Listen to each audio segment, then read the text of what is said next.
ஆன்லைன்ல பார்க்கிற சகோதர சகோதரி, இன்னைக்கு கர்த்தர் தருகிற இந்த வார்த்தையை பிடித்துக்கொள். ஒரு அதிசயம் நடந்தாதான் இது நடக்கும்.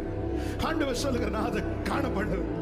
எகிப்து தேசத்திலிருந்து புறப்பட்ட நாள் நடந்தது போலவே என் குடும்பத்தில் இப்படி ஒரு அற்புதம் நடக்கணும் ஆண்டவர். நான் என்னைக்கு ஆண்டவரை பார்க்க போறேன்.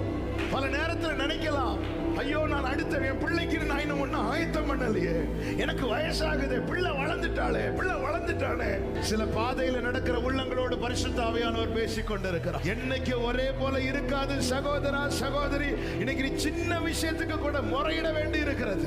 அடுத்த வேலைக்கு என்ன செய்யணும்னு தெரியாத கூட்டத்தாரை 40 வருஷம் பட்டினி இல்லாம ஒருத்தரால நடத்த முடியும். இந்த தேவன் என்றென்றைக்கும் உள்ள சதா காலமும்.